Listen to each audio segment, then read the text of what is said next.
Welcome back to the Coming Out Happy podcast. We are your hosts, Danny and Keely, your LGBTQ plus life coaches, and we're so glad that you're here. The Coming Out Happy podcast is here to help you reconnect with your authentic self so you can absolutely crush your love life. And if you're listening on Apple Podcasts, don't forget to leave a 5-star rating and review, and we hope you enjoy the show. Hello everyone, welcome back to the Coming Out Happy podcast. I'm your host Keely here with Danny. And we're so happy that you're here wherever you're tuning in today. I'm just so glad that you hopped on to our podcast. A few things I want you to know before we get into our topic for the day. A few housekeeping things and some ways to stay connected and involved with us is if you go over to @ComingOutHappy on Instagram, you will see that we are posting over there every single day. That way you can really stay connected with us. And every single Monday on our Instagram and TikTok, we go live. So at 3 p.m. PST, 6 p.m. EST, we are live with just ourselves. We have something planned for you, or we're having a guest on, which is really exciting and a great way to get to know us live, where you can send in comments, we can reply. And then also our podcast, the one you're listening to right now, comes out every single Friday. So every single Friday you have a chance to come on, listen, take something away, get some motivation, inspiration going into the weekend and really just diving in with us. We have something new every single week. And then one more thing we have coming up is we have our Dating Authentically Challenge. It's a 3-day challenge where we take you weigh in on what it looks like to create your dream relationship and how it all starts with you. This is one of our most favorite events that we've done.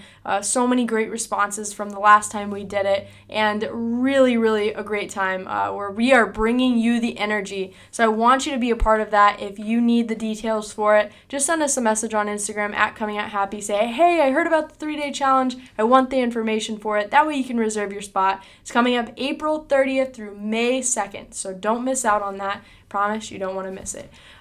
Enough of the housekeeping. Let's get into our topic for the day. Danny, we're going to be talking about 3 signs that it may be time to give back to yourself and give yourself a little love. So now let me ask you, how do you know when you need to give back to yourself and give yourself a little love? Definitely. So there's so many different times where I'm realizing that it's been a long time since I gave back to myself. I know most of us run our lives on autopilot, and we just forget to take care of ourselves when we're so busy with work and relationships and friends. We're trying to maintain all of these great things, our health, whatever it is for you in your life. And sometimes we forget to take care of ourselves through the process. So we created 3 different signs that it may be time for you to start giving back to yourself. Show yourself the love that you may be giving out too much to others and need to circle back to yourself. So number 1 is you do so much for everyone else that you just get really exhausted and you feel like you just need to give back to yourself. Let's dive into that. Yeah, absolutely. This is one that I started recognizing in my own life, is that I was always spreading myself so thin, bending over backwards for everyone. And some examples of how that showed up in my life was I would absolutely go out of my way to spend time with people that maybe didn't make the most time for me. And I would make sure that I was making everyone around me comfortable. If I was in a group, I wanted everyone to be having a good time, so I would take on their emotions. Can anyone relate? I totally remember those feelings of just absolutely being, in the midst of all of it, trying to make sure that everyone was okay. And I felt exhausted. I was resentful because I wasn't protecting my energy. And that was something that really got to me. But it honestly was almost like this little alert system inside of me that showed me, hey, you're getting a little resentful. Look at what you're doing. You're giving to everyone else and you're not giving to yourself. Let's transition it. No shame, no making myself feel bad for not giving myself that time. But let's transition it to, okay, let's spend some time with you, Keely. And I think that's one of the biggest signs where I know, okay, you are definitely not giving yourself enough time. But let's get into number 2. Another sign is that you start spending time alone and you start distracting yourself. How many times do we distract ourselves? We definitely do it a lot. I don't know about you, but I remember there were times where I would stop hanging out with my friends at the end of the day, and I remember sitting by myself, having all of the insecurities come up, and the one thing I wanted to do was pick up my phone or turn on the TV or go hang out with friends again. It was a never-ending cycle of wanting to distract myself because I felt really alone. at the end of the day, after all of the craziness, after all of the busyness that's going on during the day, the reality is I couldn't keep running away and distracting myself from those feelings. You know what I mean, Keely? Yeah, absolutely. I really, really struggled with this because I didn't like being with my own thoughts at all. So even if I was at home alone, I would start doing a million things that I really didn't need to do, like cleaning out the fridge, mopping the floors, all of these things that really didn't need to happen, but it was just my way of distracting myself from sitting with uncomfortable feelings that I've neglected, rejected for a long time.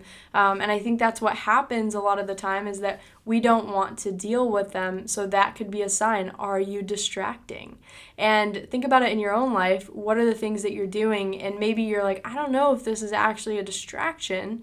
Well, ask yourself this. Do I need to do this right now?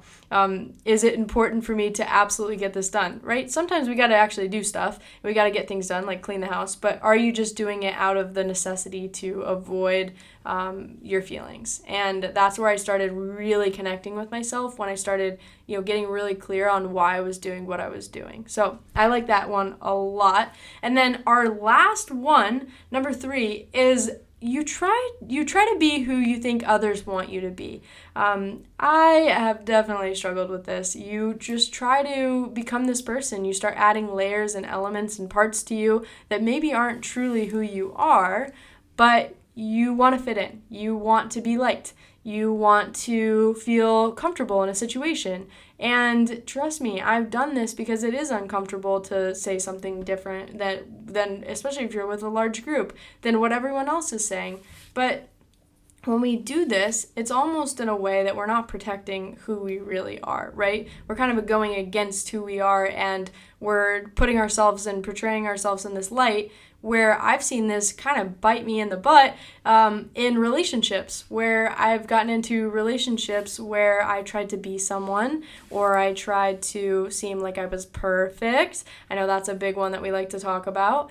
And what I saw was the person that I was with at the time, started to see me in another light. And that was a sign for me where I was like, wow, I really need to get back to who I am and focusing on myself, because I completely am trying to be someone else that I'm not. And when it would come out of me, because of course everything bubbles to the surface, right, Dan? Mm-hmm. I saw that in a really, really big light. So I think those are the main 3 signs that really changed the way I check in with myself, and it's almost like this little alert system. It's nothing that you need to feel bad about, and I like that, because when we are hard on ourselves, it kind of pushes us away from who we really are, but it helps us go back to, hey, you got to check in. It's kindness. Yeah, it's so important, though, to be aware of the things that we're doing in order to change them.